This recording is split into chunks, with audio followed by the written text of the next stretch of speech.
Hello, my name is Jasmine Lee, and I am not your mama's astrologer. Whew, welcome to the week. We are beginning this week with double Libra vibes. Can you dig it? Double Venus. We're approaching a new moon. And now remember, these new moons and full moons have swapped. So it's going to feel like we're ending something on a new moon, which is counterintuitive because usually we're planting seeds and building things on a new moon, and we can still do that. But there's almost this element over the next bit of time of you have to end something too in order to begin something new.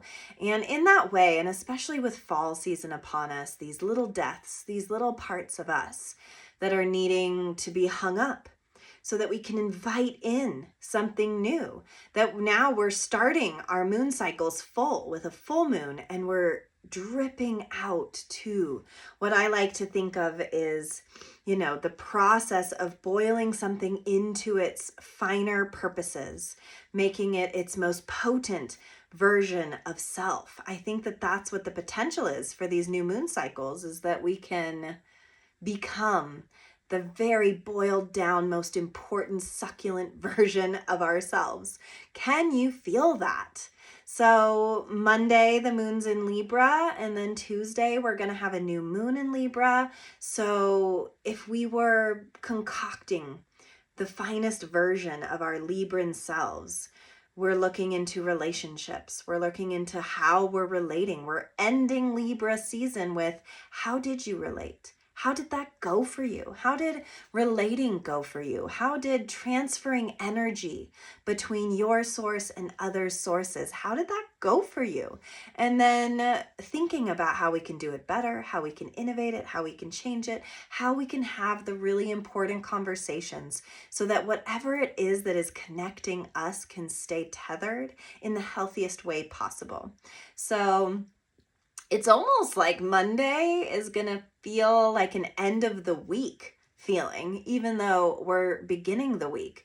And I have definitely been feeling that lately. I've definitely been feeling that my endings feel like beginnings, and my beginnings have felt like endings in certain ways too, that I've had to let some things go in order to build the other things up that I am also doing. I've stepped into some new job roles and holding a different age group right now that I haven't before, that I love, that is a good age group for me, and yet having to let go of what I was cultivating previously in order to more fully step into what I'm doing currently is vibey. It's vibes, you guys. I've definitely felt that versions of me don't work anymore.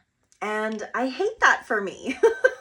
I was always, my mom and I were those kinds of ladies that had our Sunday sit. We would sit all day and chat and read People magazines and eat like really yummy fatty foods and watch reality TV and do all of that. And I have found all of the sudden there is this new version of myself that doesn't work for anymore. That kind of self-care isn't self-caring as much as it used to. And finding pockets of productivity on Sundays actually feel as though it's setting me up for a better week. Meal prepping and that kind of stuff, that boring. It's like the older you get, the more you're like, God, I get it now, guys. I get it why we're eating before 7, 'cause metabolism. I get it why we're going to bed at 9, 'cause exhaustion. I get it why I'm meal prepping, 'cause there's no time during the week. So it is that maturation that we all go through, and we're all at different stages of that in our lives. But for right now, it feels like these moon cycles are asking us to condense ourselves into what really matters. So that's the question, the homework, the cookie of this week, if you will. What really matters to you right now? What is top of the list? And are you putting it top of the list in your daily life and rituals? Are you cultivating it? Are you doing it? Are you imbibing what it is that is the most important into your everyday? It's a hard question because there are concepts that we think are very important to us, but are we in practice creating space and cultivating it in our day-to-day reality? So that's the question. What is my most beautiful, filtered down, potent version of self look like? And how am I taking steps every day to cultivate that? And sometimes it's not that we're building up something, or we're taking on more somethings, or we're doing more. Sometimes it's just we're letting go of things and processes that don't support our core goals, our core version of what we're turning into. And that can be a very uncomfortable phase. It very much feels a bit like a chrysalis stage where there's goo and mess and it's complex. And maybe you don't all the way know what it is you're trying to be, or what is the most important thing right now, or what are you trying to do right now? But there's this quietness that's encroaching this week. There is this beautiful Libra new moon that's squaring Jupiter, that's expanding our connections. It's expanding not just our connections to other people, but our connection to source, our connection to self, our connection that says, let's have a conversation about this. Let's flesh this out, or let's just surrender and enjoy whatever it is that is being presented to me, to you in this moment. So that's the beginning of the week. That's Monday. And then Wednesday, the sun leaves Libra. It says goodbye to all of this soul growth through connection. And we enter the dark phase of the winter approaching. We enter Scorpio season. And Scorpio is no basic bitch, you guys. She's deep. She's authentic. She is no BS allowed. She is the dark.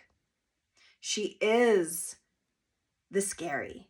She is the things that are under our bed. Mine, there's so many clothes, and that's so real for me, both philosophically and physically. My whole life comes down to laundry, both metaphorical and literal. So that's what's under my bed.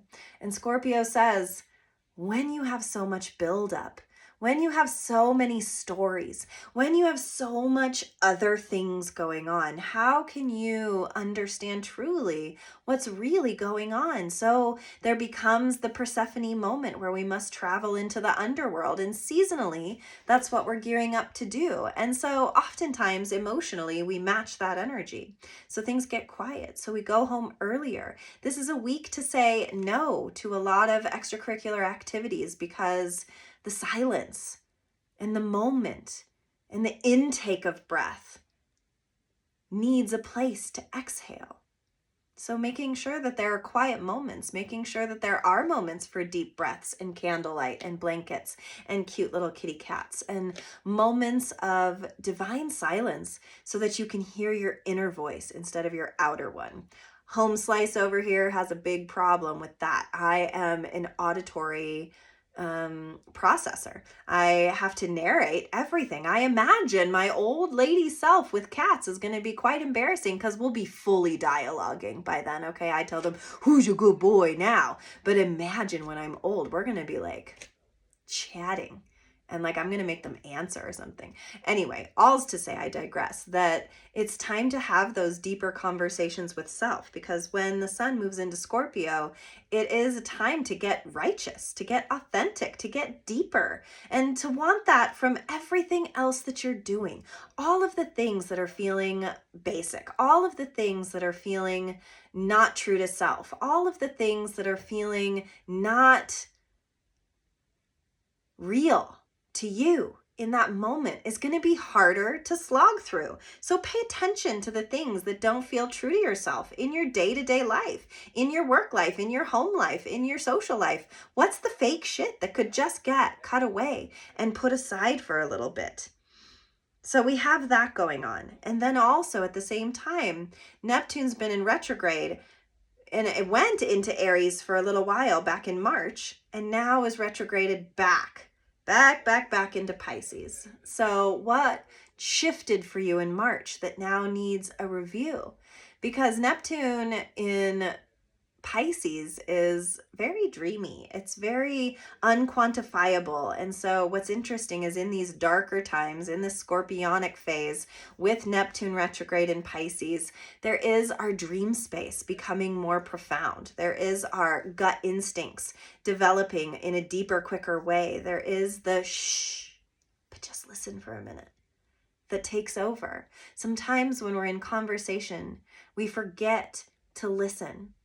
We forget to turn off whatever our next thought is and just be present with what we're hearing and just be present with what we're feeling.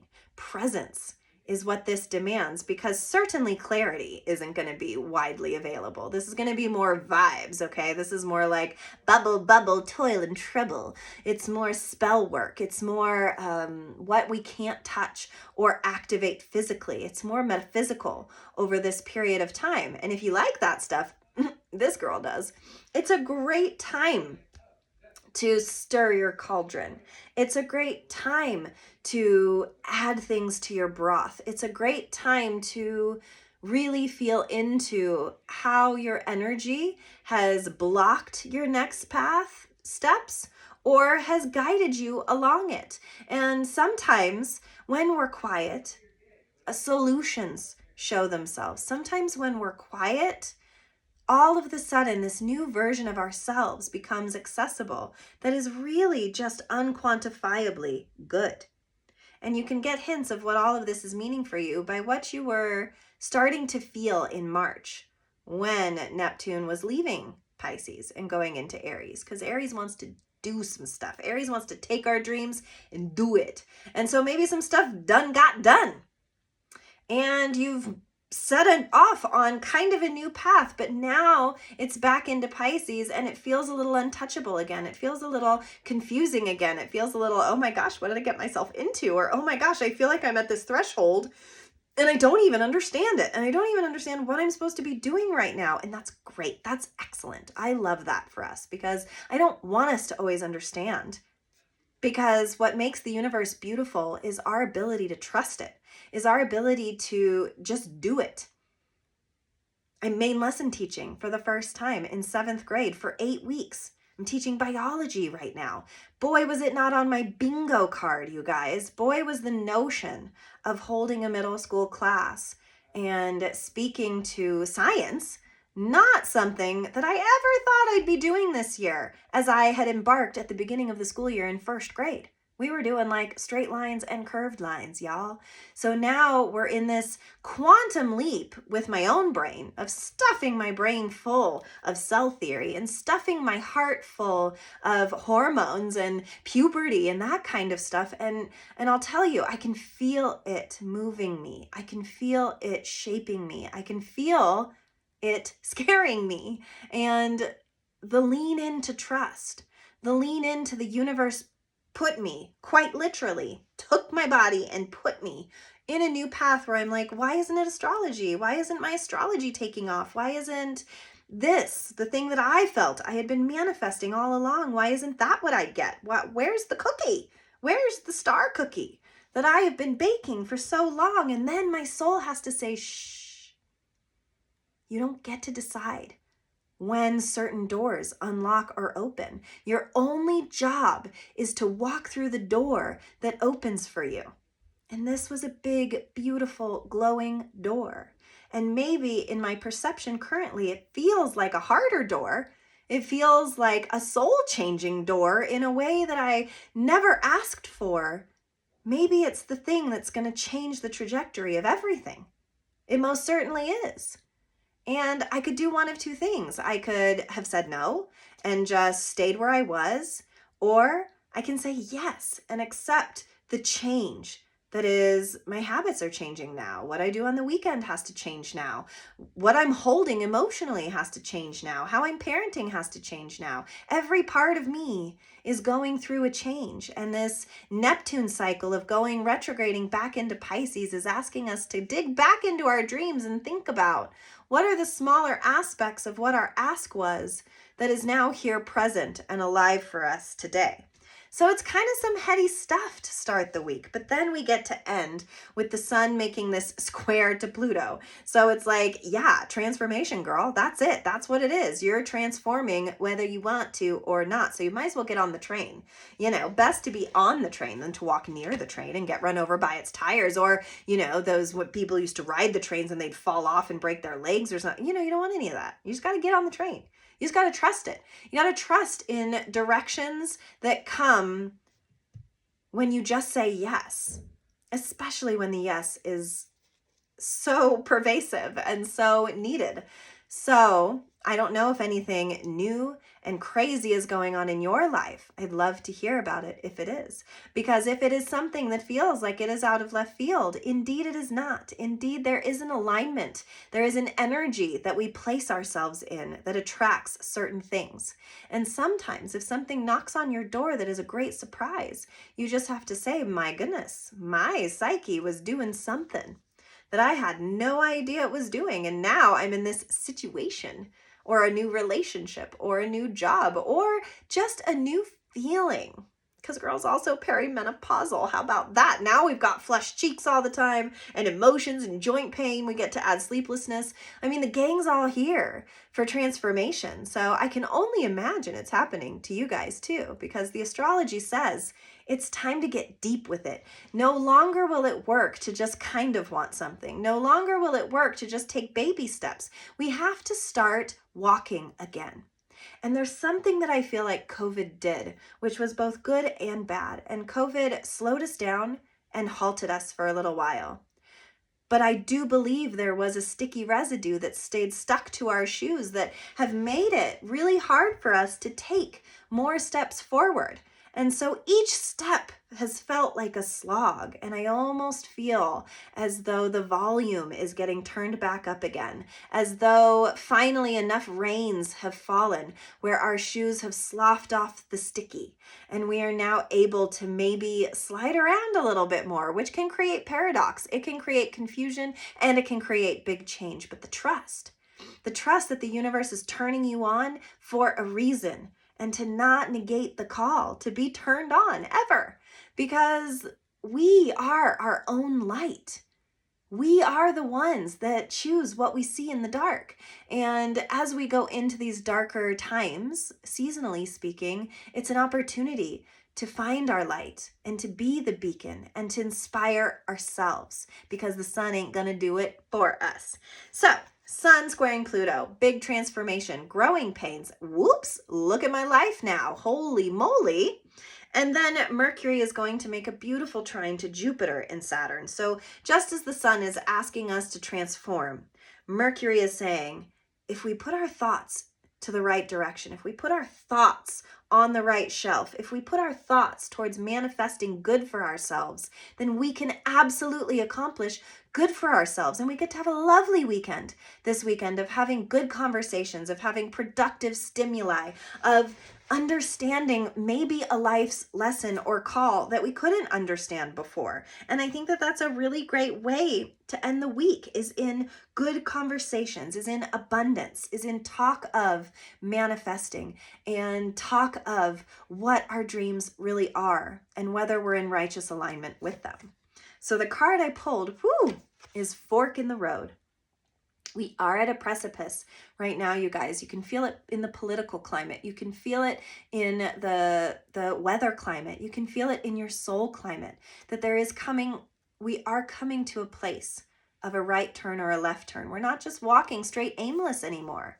We can't just stay home in our jammies anymore. I can't just sit all Sunday and read People magazines anymore, because my mind wants to be activated in a different way now, because the ask right now in our society, in our souls, in our culture is so much bigger right now, because so much is happening.